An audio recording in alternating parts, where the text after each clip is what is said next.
Guys, welcome to Pakistani reaction. तो कैसे हैं आप सब? उम्मीद है आप सब बढ़िया होंगे और मजे में होंगे। मेरा नाम है मुदस्सिर, मैं हूं बशीर। सो गाइस, आज की वीडियो काफी ज्यादा कमाल की होने लगी है, बहुत ज्यादा वीडियो रिक्वेस्टेड भी है। तो वीडियो का जो टाइटल है वो है 104 countries will go bankrupt but not India. मतलब दुनिया की जो इस टाइम कंट्रीज हैं उनमें से 104 कंट्रीज जल्दी ही बैंकरप्ट होने लगी हैं, लेकिन इंडिया इस लिस्ट में शामिल नहीं है। इंडिया बैंकरप्ट नहीं हो सकता। इसके पीछे क्या रीजन है, ये गेट सेट फ्लाई फैक्ट वाले भाई का वीडियो है। इनकी वीडियो का लिंक मिल जाएगा आप लोगों को डिस्क्रिप्शन में। मजा आएगा भाई, कैसे मतलब कौन कौन सी बड़ी कंट्रीज भी इसमें शामिल है, ये वीडियो देखकर हमें पता लगेगा। और इंडिया क्यों नहीं बैंकरप्ट हो सकता वो भी हम जानेंगे। तो जल्दी देखते हैं, काउंट करते हैं 3, 2, 1 एंड स्टार्ट। हेलो फ्रेंड्स, मैं हूं गौरव और 2022 में सबसे पहले श्रीलंका कोलैप्स होता है और फिर उसके बाद नेपाल, और अब वर्ल्ड बैंक तो ये कह रही है कि सूनर और लेटर लेबनान, इजिप्ट, ग्रीस और टर्की जैसे 107 कंट्रीज भी बहुत जल्द कोलैप्स हो जाएंगे। एंड टू योर सरप्राइज, इस 107 कंट्रीज की लिस्ट में USA the great super power भी शामिल है। I know it's quite shocking, और आप यही सोच रहे होंगे कि यूएसए जैसे सुपर पावर का नाम है तो इंडिया का नाम कौन से नंबर पर होगा? In top 10, top 50, top 100? Well, the answer is no. USA जैसे डेवलप्ड कंट्रीज इस लिस्ट में शामिल है, बट इंडिया जैसे डेवलपिंग कंट्रीज का इस लिस्ट में नाम ही नहीं है। बट यहां पर बात यह है कि आखिर कैसे, इसके पीछे रीजंस क्या है और वो कौन से कंट्रीज है जो बहुत ही जल्द बैंकरप्ट होने वाले हैं। आइए let's find out in our todays wonderful मजा आने लगा। नेपाल में that will soon go so friends, firstly crisis की वजह से श्रीलंका में क्या क्या हुआ था ये हम सभी को पता है। मुझे नहीं लगता कोई भी इस भीड़ की चीखों को अभी तक भुला पाया। सही बात है, बहुत पंगा हो जाएगा।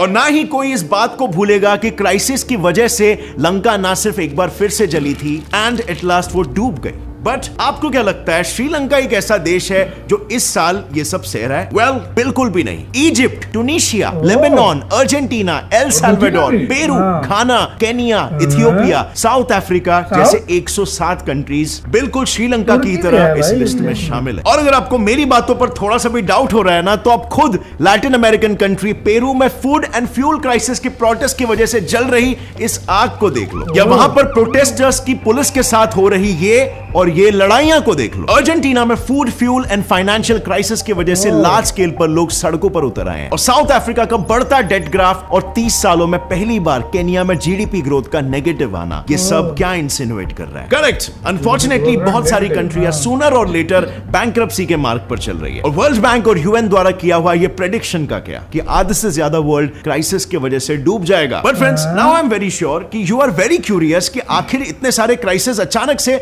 इतने सारे देशों में कहां से आ गए? कैसे ये सारी कंट्रियां एकदम से आउट ऑफ द ब्लू डूबने की कगार पर आ गई हैं? सो फ्रेंड्स, बात ये है ना कि ये सारे मेजर इश्यूज पूरे वर्ल्ड में 4 मेन कारणों की वजह से हो रहे हैं। पहला कारण फूड क्राइसिस। वर्ल्ड में फूड क्राइसिस इतना सिवियर हो गया है कि इजिप्ट के पास सिर्फ 2 महीने के ही वीट सप्लाई है। इराक में तो वीट क्राइसिस 35% से बढ़ चुके हैं और उसके प्रोटेस्ट में लोग रास्ते पर उतर आ गए। लेकिन ऐसे प्रोटेस्ट सिर्फ इराक में ही नहीं है, बल्कि Spain, Somalia, Albania, Yemen, Turkey और लेबनान जैसे वर्ल्ड के डिसेंट इकोनॉमीज में भी चल रहा है। और इन दुनिया भर में चल रहे प्रोटेस्ट को कोई और नहीं बल्कि रशिया और यूक्रेन का क्राइसिस चला है। और वो कैसे? यूक्रेन जिसे दुनिया यूरोप का वीट बास्केट कहती है, plus Russia being one of the major wheat exporters, ये दोनों आज वॉर की वजह से एक्सपोर्ट बंद कर चुके हैं। बट अफ्रीकन और मिडिल ईस्टर्न कंट्रीज जो मोस्टली इन्हीं कंट्रीज पर फूड के लिए डिपेंडेंट रहते हैं, वो आज क्या कर पा रहे हैं? अगर उन तक खाना टाइम तक नहीं पहुंच पाएगा तो वहां पर प्राइसेस राइज होने लग जाएंगे और फूड जैसी बेसिक कमोडिटी का प्राइस राइज हो जाएगा, मतलब इंटरनल कॉन्फ्लिक्ट शुरू हो जाएंगे। लेकिन आज की तारीख में दुनिया को सिर्फ फूड क्राइसिस ने ही नहीं घेर के रखा, बल्कि मोस्ट ऑफ द कंट्रीज में आज फ्यूल के प्राइसेस आसमान छू रहे हैं, ड्यू टू व्हिच वर्ल्ड की मेजॉरिटी कंट्रीज इससे सफर कर रही है, जिसका नतीजा इन्फ्लेशन बढ़ना, देश की इकोनॉमिक ग्रोथ में कमी आना, गुड्स के प्राइसेस और ट्रांसपोर्टेशन चार्जेस बढ़ना, व्हिच लीड्स टू स्टॉक्स में अप्स एंड डाउन्स बढ़ना। और क्राइसिस के समय से वही लोग और उनकी फैमिली सर्वाइव कर पाते हैं जिन्होंने अच्छी सेविंग्स कर रखी। और अब बढ़ते हैं हमारे क्राइसिस नंबर 2 की ओर, जो है फ्यूल क्राइसिस। फ्यूल प्राइसेस इतने इतने हाई हो गए हैं कि पेरू में इन प्राइसेस के अगेंस्ट प्रोटेस्ट करने वाले लोगों ने अपनी जान तक गंवा दी है। और कजाकिस्तान की बात करूं तो हजारों लोग इन हाई फ्यूल प्राइसेस के विरोध में रास्ते पर उतर आ गए हैं। एंड माइंड यू, ये टेंशन सिर्फ डेवलपिंग कंट्रीज ही फेस नहीं कर रहे, बल्कि डेवलप्ड कंट्रीज लाइक यूरोप ये भी फेस कर रहे हैं। स्पेन, फ्रांस, जर्मनी में लोगों ने इन राइजिंग फ्यूल प्राइसेस के चलते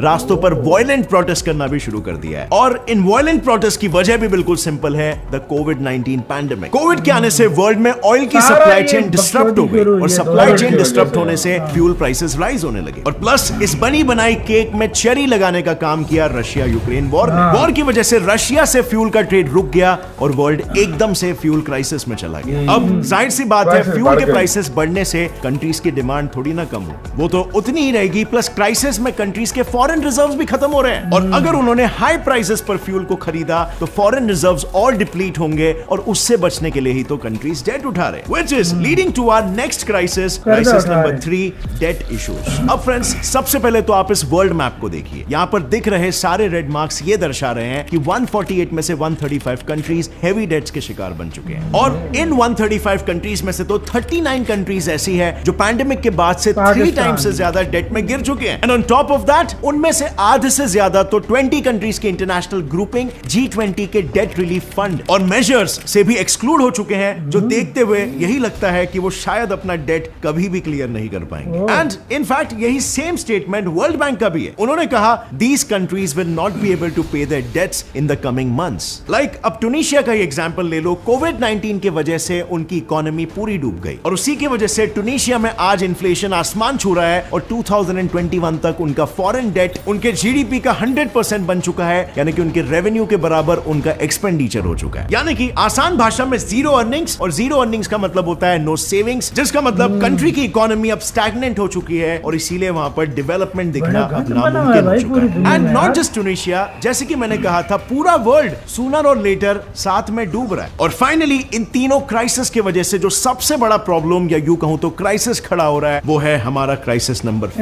इन्फ्लेशन। पोस्ट पैंडेमिक काफी सारे कंट्रीज की हालत खराब थी, वहां महंगाई बढ़ रही थी, वर्ल्ड की मैक्सिमम कंट्रीज इन्फ्लेशन फेस कर रही थी। इनफैक्ट रिसेंटली नेपाल में तो सिर्फ 7% से इन्फ्लेशन बढ़ा और कंट्री गिर गई। अब जरा सोचो उन कंट्रीज का क्या हाल हो रहा होगा जहां पर इन्फ्लेशन 50% से बढ़ रहा है। बिल्कुल, देश के सभी लोग सड़कों पर आ जाएंगे और ऐसा ही कुछ हाल कुछ कंट्रीज में हो रहा है। अर्जेंटीना में इन्फ्लेशन रेट 60% चल रहा है, तो वहीं पर टर्की में 70%, और इसी तरह बाकी कंट्रीज में भी इन्फ्लेशन रेट एक्सपोनेंशियली बढ़ रहा है। अब दुनिया में इतना सब कुछ चल रहा है, मेजॉरिटी ऑफ द कंट्रीज कोई ना कोई क्राइसिस से जूझ रहे हैं, लेकिन इनमें कहीं भी इंडिया का नाम नहीं है। यस, उन 107 कंट्रीज में हम नहीं आते। Well, India as a country in crisis से इतना इफेक्ट नहीं हुआ है, बट अनफॉर्चुनेटली इंडिया के कुछ स्टेट्स आज श्रीलंका के जैसे सिमिलर ट्रेंड्स जरूर शो कर रहे हैं। आज इंडिया में स्टेट्स और यूनियन टेरिटरीज को मिलाकर टोटल 36 एंटिटीज है, मगर सिर्फ महाराष्ट्र और गुजरात का ही कर्जा कंट्रोल्ड है। इंडिया के बाकी सारे स्टेट्स डेट लिमिट से बाहर है। इनफैक्ट पंजाब का डेट इज एट 53.3%, जो सबसे ज्यादा है इन इंडिया। और अभी हाल फिलहाल में देखा जाए तो कुछ इंडियन स्टेट्स और श्रीलंका के इकोनॉमिक ट्रेंड्स ऑलमोस्ट सिमिलर है। बस सिर्फ फर्क इतना है कि हमारे देश में मिनिस्टर्स के घर नहीं जलाए जा रहे, लूट नहीं मची है, दंगे नहीं हो रहे, जिसका मेजर रीजन ये भी है कि हमारे स्टेट्स को फाइनेंशियल पैकेजेस देकर हमारी सेंट्रल गवर्नमेंट उन्हें रेस्क्यू भी कर पा रही है। सेंटर से फाइनेंशियल पैकेजेस मिलने के बाद भी हमारे इंडियन स्टेट्स कर्ज में ही डूबे हुए हैं। तो फिर आखिर सवाल ये उठता है कि वो सारा पैसा जा कहां पे रहा है। वेल, कुछ रिपोर्ट्स का ये कहना है कि ज्यादातर पैसा वोटर्स को बहलाने फुसलाने के लिए पॉलिटिशियंस जो बड़े बड़े वादे, स्कीम्स, कॉन्सेशंस एटसेट्रा देते हैं, वहां पर जा रहे हैं। Let me explain that to you. For example, Punjab का डेट 3 लाख करोड़ होने के बावजूद भी वहां के सीएम ने रिसेंटली सेंटर से 1 लाख करोड़ रुपए की मांग की अपने स्टेट को सेल्फ सस्टेनेबल बनाने के लिए। इतना ही नहीं,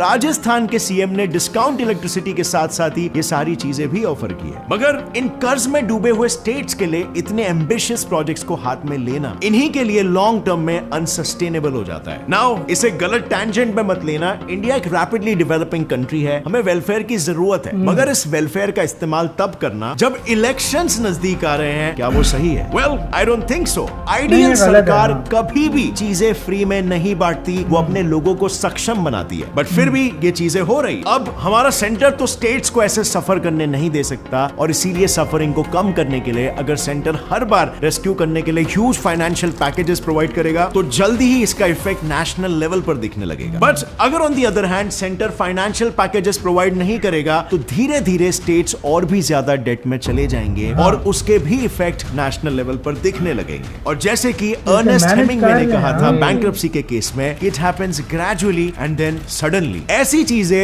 रोजमर्रा की जिंदगी में हमें बड़ी नहीं लगती, मगर फिर एक दिन आता है और हम सुनते हैं कि श्रीलंका में क्राइसिस हो गया, नेपाल में क्राइसिस हो वाकई गया, एकदम etc. हुआ और था। इसीलिए इससे पहले कि इंडिया में क्राइसिस की खबर छपे, हमें चीजों को मॉनिटर करना शुरू कर देना चाहिए। इंडिया और अगर का इंडिया को कर इस रहा लिस्ट है। में ना शामिल होना हो तो आई थिंक इंडिया को वर्ल्ड बैंक और द IMF के बताए गए रोड मैप पर स्ट्रिक्टली चलना चाहिए। जहां सबसे पहले इंडिया को एक क्लियर टाइमलाइन एस्टैब्लिश करना पड़ेगा कि कौन सा इकोनॉमिक टारगेट कितने समय में होना चाहिए, उसका एक क्लियर प्लान बनाना होगा। और दूसरा, क्रेडिटर्स के डेट सर्विस पेमेंट्स के ड्यूरेशन को कम करना होगा सो दैट NPA यानी कि नॉन परफॉर्मिंग एसेट्स की संख्या ना बढ़े। और अगर ये सभी चीजें प्रॉपर्ली मॉनिटर्ड रही और हम सही स्टेप्स लेते गए तो इंडिया अपने आप को उस लिस्ट से हमेशा के लिए दूर रख पाएगा। But friends, in this situation what do you guys think? आपको क्या लगता है कि हम इंडिविजुअल लेवल पर कैसे कंट्रीब्यूट कर सकते हैं मेक श्योर करने के लिए कि इंडिया की इकोनॉमी इसी के साथ हुई यार गाइस वीडियो खत्म। मतलब पूरी दुनिया में इस टाइम 107 के 8 कंट्रीज हैं जो मतलब बहुत प्रॉब्लम से जूझ रहे हैं बिल्कुल। और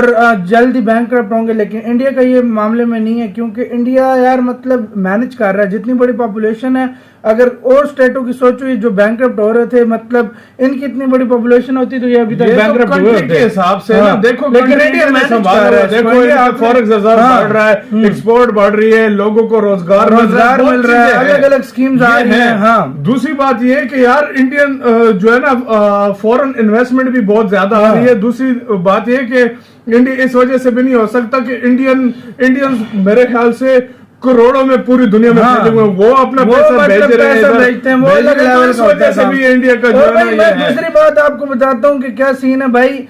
पूरी दुनिया में इस टाइम देखो हर जगह पे पंगा चल रहा है। बिल्कुल मैन इसका चल रहा है। रीजन रशिया यूक्रेन वॉर भी है हमने- और एक कमीना बिल्कुल, कोविड है। और हाँ। हमने अपनी जिंदगी में आज तक पाकिस्तान में इस तरह के हाल नहीं नहीं देखा देखे, था। जिस तरह महंगाई की इधर ये 2 सालों में जिस हुई है। तरह फ्यूल प्राइसेस, हाँ। जिस तरह के मतलब 1.5-2 सालों में जो हुआ है ना, मैं कहता हूँ जिंदगी में हमने आज तक इस तरह नहीं सस्ता देखा तरीन था, हर सच चीज में। सस्ती भाई। जो बिल्कुल। गाड़ी 20 लाख की आती थी आज 50 लाख की आ रही है। 40-50 की हो मतलब गई है, 50 बिल्कुल, लाख की वो double गाड़ी हो रही है, prices हो डबल गई है। ट्रिपल हो गई है। बिल्कुल। तो आप खुद अंदाजा लगा लें क्या हुआ है इन 2-3 सालों में। और अमेरिका जैसा देश भी इस चीज से नहीं हाँ। बच रहा। तुर्की, इंडोनेशिया, बड़े इकोनॉमी और वाले काफी countries। सारे इकोनॉमी श्रीलंका नेपाल को देख लो, मतलब हर जगह। लेकिन इंडिया इस पे सर्वाइव कर रहा है, जो सर्वाइव बहुत कर अच्छी रहा है बात है। और बहुत अच्छी हाँ। बात है। और काफी सारी स्कीम्स भी इंडिया हैं मैनेज जिसकी कर वजह रहा है से और अभी manage इंडिया कर और रहा भी है। स्टेप ले रहा है ताकि बैंकक्रप्ट होने का चांस ही ना हो। चांस ही नहीं होगा, क्योंकि जिस तरीके से ये बढ़ रहा है और जिस हाँ। तरीके से काम चल रहा है इंडिया, और जिस तरीके से उन्होंने योजना बनाई है इंडिया ने, कभी भी नहीं होने वाला जिस तरीके गाइस से आप होगा। लोगों का इसके बारे में क्या कहना है अपने कमेंट सेक्शन में दो। इधर वीडियो खत्म करते हैं। अपना बहुत ज्यादा ख्याल रखना तो यार बाय।